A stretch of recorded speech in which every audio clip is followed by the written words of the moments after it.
Chapter 22. When Cassandra woke, her vision was still blurred. The yellow of the fading sun was all that was clear at first. After vision came feeling, largely that one of her feet was elevated over the other and wrapped tight. With feeling came soreness all over her body and the lingering toll of battle. Hunger and dehydration followed until all of her being hurt.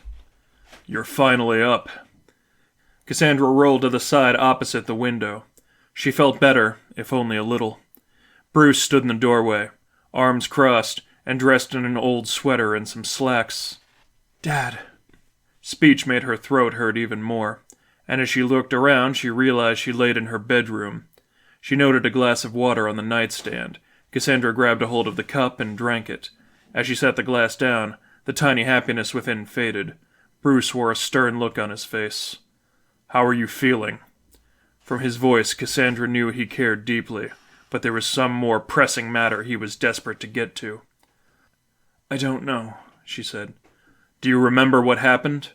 He crossed the threshold and drew closer. Cassandra turned away enough that Bruce only appeared in her periphery. "We fought. In the bunker." "You approached the Odmians in the cell. He broke your foot," Bruce said.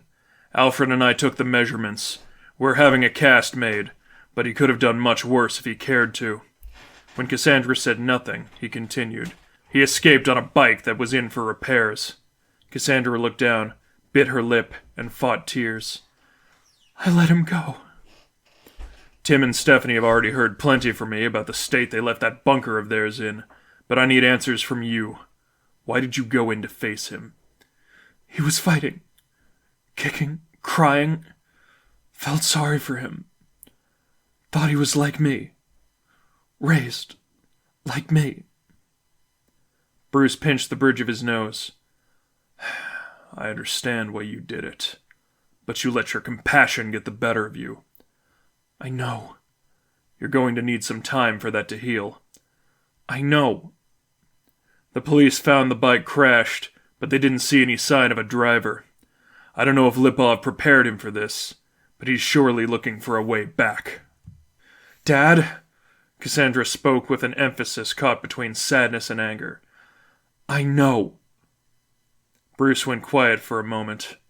Both of them exchanged looks with one another, the window and elsewhere. Cassandra observed it was 4:15 p.m. Bruce resumed with, "We still have Tim's scans. We're studying everything we can.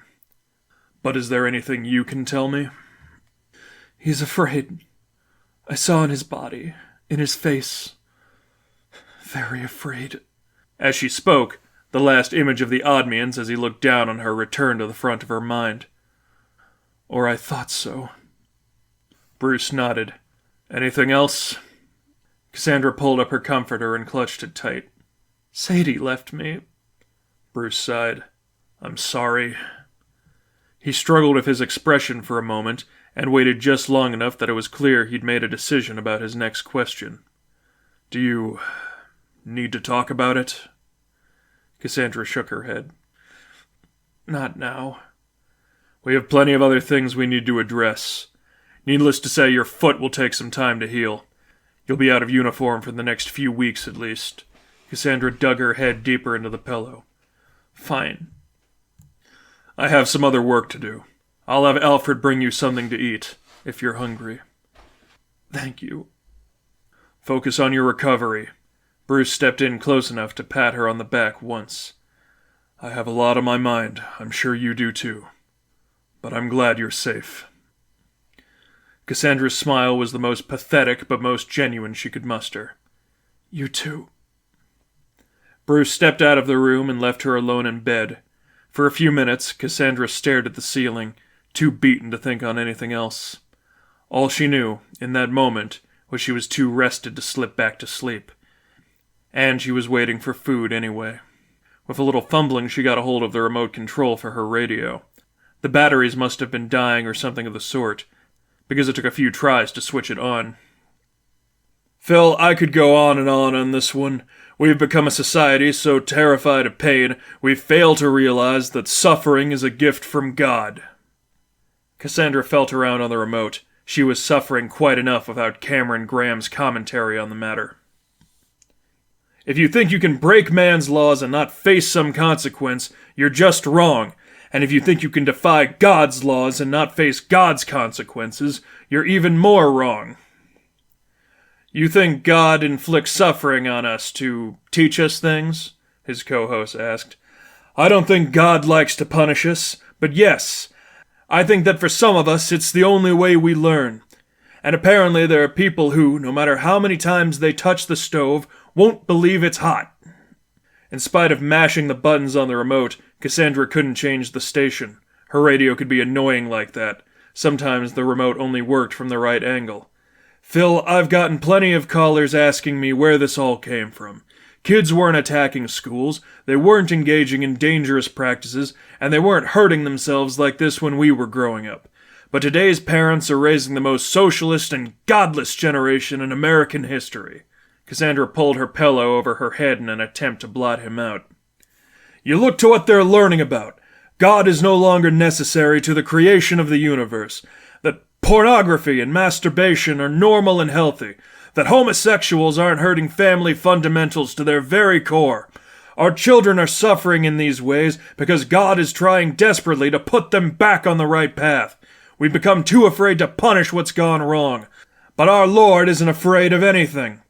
Cassandra gave up on fighting her pillow and clutched herself tight as she sobbed into her mattress. But the great thing about God, the great thing about our Lord Jesus, is that He heals the sick. He is here to support and aid the suffering. Maybe if the young people of America could look past their social media and this notion that they have all the answers for a few minutes, they could realize the pain that they're in and just ask for some help. One of Christ's greatest gifts is His forgiveness. Maybe not right away, but God can heal what we hurt. The first thing we have to do is acknowledge the problem and ask for that help. The rest of Graham's words seemed to fade away as Cassandra choked and cried. She thought she'd found love, and it was ripped from her hands for following her faith.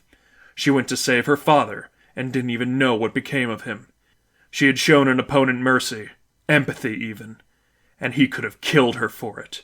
We've stopped shaping ourselves to fit God's plan and started bending God to suit ours. That is acting in a way we all, as baptized Christians, know is wrong. That is heresy.